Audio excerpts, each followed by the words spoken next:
Hello silver friends, this is Joli from 𝐏𝐲𝐬𝐭𝐬 Hair, and today I wanted to share my tips on how to find a great supportive gray hair stylist. I went through quite the trials and tribulations finding a stylist to help me, so I thought I would save you some trouble and share my stories with you and also share my tips with you on how to find a stylist. So whether you are embracing your natural gray hair right now, you've just decided to do this, or you have already been on this journey and you need a new stylist for whatever reason, this video is for you. So let's get started. First, let's talk about a couple of my hair stories in the salon. And I wanted to share these with you because this is kind of what I went through as I decided to embrace my gray hair. For whatever reason in Albuquerque, it's very difficult to find a stylist, especially one that knows how to deal with curly hair. And I had already struggled with that pretty significantly since I had moved here. I think it has to do with that there are so many hair colleges up here, or there were at the time. So you deal with a lot of people that are just fresh out of school, and they in particular won't have any experience with cutting curly hair because curly hair cutting is usually trained outside of school by specific stylists or specific schools that do curl specific type training. So it just became very difficult for me to find someone. I'm one of those people that if I see somebody with a great haircut or a great hairstyle, I'll ask them, who's your hairstylist? And I asked a girl one time, I saw her and I just walked up to her and asked, who's your hairstylist? And she said, oh, it's this wonderful guy. He's been cutting my hair for years. She gave me his number. I called him. I was so excited. I drove all the way across town. I get there. I sit down in his chair. He starts talking to me about what I want and everything. And he's halfway through cutting my hair when he goes, whew, I'm really woozy. I'm kind of drunk and buzzed because we've had a salon party. And I was like, what? You know, where you just go, excuse me, you're cutting my hair drunk? Wow. So why I let him finish cutting my hair, I don't know. I guess I trusted that he really was good at what he did. I didn't actually notice after leaving his salon that my hair was any better or that it was a special cut or that it looked great or anything like that. So I never went back to see him again. Of course, why would you? I mean, you don't want to sit down in someone's chair that has scissors and have them profess that they are drunk. Anyway, so that's just one story of many. I remember when I started to decide that I wanted to lean into this and I was dyeing my hair a dark permanent red. Ulta had just opened here, so I went into the Ulta salon and asked them if they could help me fade that red, and I didn't realize at the time that that just meant it was going to get really brassy and coppery, but the gal said, I can help you do some semi-permanent color and we can work on that. So I made an appointment with her. I go in, I sit down. I was there for like 3 hours and I left with my entire head of hair was green. So I went and bought my regular dye, re-dyed my hair, got it back to the color that it should be, and decided, okay, maybe this isn't for me. Eventually, I found a stylist who was just around the corner from my home. She was a very sweet girl. She used to cut my hair. She did a wonderful job cutting my hair, and we decided in 2013 to isolate my white streak and grow it out.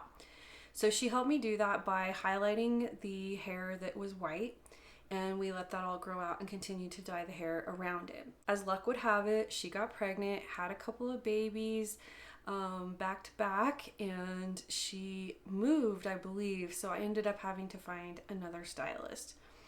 At this point, it was around 2015 when I decided, okay, I'm ready, I'm all in, I want to ditch the dye completely. So I started calling around looking for hairstylists, and I found one that said she would do the highlights for me and see if that would help with the blending process. So we go through like this 3-hour highlight process, and again, I had green hair. So I realized that in order for me to get the highlights where it would be that frosted look, I was going to have to do some serious highlighting again, and I didn't really want to do that because highlighting my hair is a very weird thing. The curl pattern kind of separates and the highlighted hair becomes frizzy, and I already knew that, so I didn't want to do that again, and I decided not to have it highlighted more, and I just colored it again, so I ended up with my hair a solid red again. Anyway, I finally decided, okay, I'll just quit dyeing it and see what happens. A couple of months after that, when I had ditched the dye completely, I started investigating ways to help the process because I really wasn't liking that faded coppery look of the faded red. So I found out about Olaplex, and it had just come out on the market, and I read everything on their website, and then I called all over town.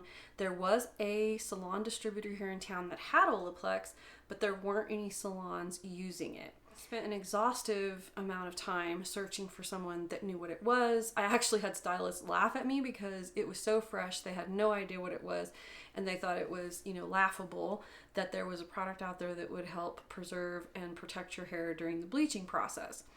Anyway, I didn't find anybody, and of course I ended up booking a consultation with a woman who ended up being about 40 minutes late for the appointment. I sit down, she starts going through my hair, and we start talking, and I start explaining to her what I want. She goes and gets one of those giant hair color books, plops it down in my lap, and says, pick a color. And I'm like, no, I don't want to pick a color. That's not why I'm here. I want to figure out a way to help with the demarcation line and make this a little bit easier process growing out my natural color. And she says, pick a color. So I left that appointment very disappointed and a few dollars lighter because I paid for the consultation and it just didn't go as planned because she wasn't listening. So I continued to call around town. At about the 4-month mark, I needed a haircut, and I went into a salon as a walk-ins welcome, and the girl said, absolutely, I can give you a haircut. And I wanted a A-line graduated bob because I knew that would help me with not cutting off all of my hair, but allowing me to cut off a lot of the dye and kind of push the process forward a little. This girl chopped my hair. I had pieces of hair that were this long, and I had pieces of hair that were this long. It was absolutely bizarre. I mean, she jump-started my journey there a little bit, but then I had to start again looking for a salon that could help me with this process. I found a 𝐕𝐢𝐝 salon, which is a curl-specific salon, which I was very excited about because I had never had a curl-specific haircut. I spoke to the owner of the place. He was their main stylist, and he booked me an appointment. I show up for the appointment. He didn't show up for the appointment and left me to one of his new hires. She decided to help me and said, I can help you with the coloring and everything. And I decided not to let her cut my hair because I'd already had this horrible experience just the month before. So she went through my hair. We decided to do what is called double lowlights because I didn't want to do highlights, but I wanted to get a little bit of a breaking point on that line. So I asked her to do 1 shade lighter than the fading red and 1 shade darker than the fading red. So we picked the colors. She did the job. I also asked her not to go to the root line, to just do it around the demarcation line. When I got home, of course, I found that some of the lowlights were all the way to my scalp. So I kind of hit reset on the grow out process there in a way because I had to grow out those lowlights. I wish I had not done that because it didn't do anything but make my wallet lighter. So in retrospect, I would not have done that. However, I understand completely that desire to help this process along.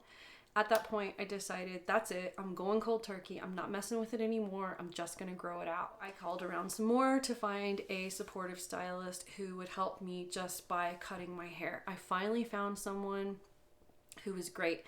She listened to me. She understood what I was going through. She understood what I wanted. And she just regularly trimmed my hair to keep it at that bob level, which was just below my jaw.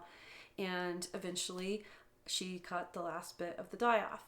And it was such a relief to sit down in her chair and not be judged. I didn't have to look up in the mirror and see her with that look on their face that's like, oh, why would you do this? You're gonna look older. You're gonna look 10 years older instantly. You're too pretty. You're too young. You're too professional. Whatever the storyline was, I never got that from her. I never got any of that judgment from her. She just supported me through the process. So what I learned during all of this was you've got to call beforehand. You've got to ask questions. And if you're doing the salon transition process now with some of these new colors and techniques, you want to see their portfolio and you want to know how often they've done this and how good a job they've done. So you really want to look at their portfolios. The great thing is a lot of these stylists now have Facebook pages and they're proud of their work. They post it, they put it up. So look on their Yelp pages, look on their Instagram pages, look on their Facebook pages and see what kind of work they're doing with this type of hair. So that's the first step. The next step I would say is to check out my friend Katie at Katie Goes Platinum's directories. She's put together a wonderful directory of gray hair supportive stylists, and that's a really good starting point. But if you don't find somebody on the list and you need to start calling around, I have some questions for you that will help you get to the right stylist. It goes without saying, especially with the story I just told you, don't go to a salon where walk-ins are welcome. I've worked in a couple of salons and I will tell you that when they put that sign out, it is because they have stylists who cannot keep a full book. Whatever the reason is. Maybe they're new, maybe they've just graduated, maybe they're not that good and people don't rebook with them. But really, if this is the process you want to go through, especially with bleaching and so forth, do not go to a salon that is walk-ins welcome. You might get somebody great, but it's a little risky. I would want to see their experience and their portfolio. So a stylist yields a lot of control over you. They have scissors, they have razors, they have clippers, they have dye, they have bleach, and you really want to make sure that one, the two of you get along, that you are communicating and they are understanding what you're communicating. So that's the first thing you're going to start paying attention to when you have consults or you call and start asking questions.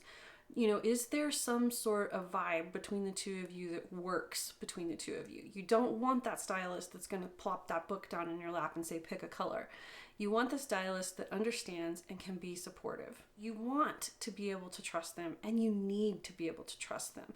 If you don't, walk away. It's okay. You can find someone else. That is one of the biggest lessons I've learned because I sat through all of those stories. I did not walk out of those salons. I continued to endure what was happening until the appointment was over. And that's something that I really would like to drive home is if it's not working for you and you feel like it's just not right, don't do it. So the key questions to ask when you are meeting a new stylist for the first time is how experienced are you? How long have you been doing hair? I think it's important in this situation because you're doing something that is unique in a way. You want somebody that knows how to help you.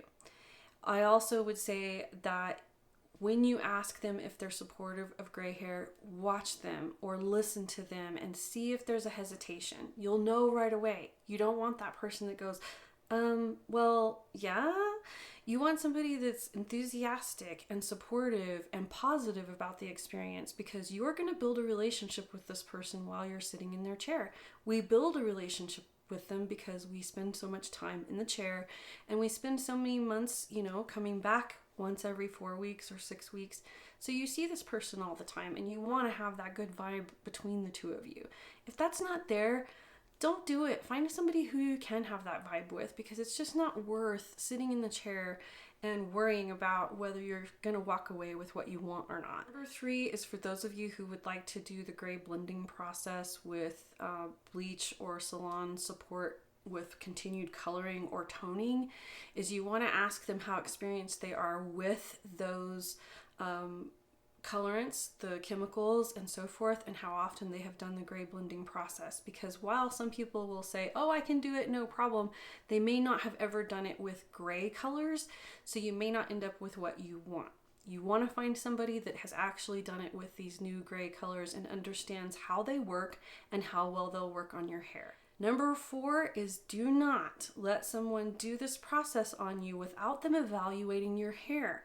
You want them to look at your hair and see if your hair is healthy enough for the process. If they don't do that, it's a red flag because you can't just go straight into all hair and start bleaching because not all hair can handle it. Especially if you've already been bleaching your hair, you may not have much left in strength for it to handle bleach, or maybe you have weak hair or brittle hair or fine hair. There's a lot of things that can go wrong with bleach if your hair is not properly evaluated before the process.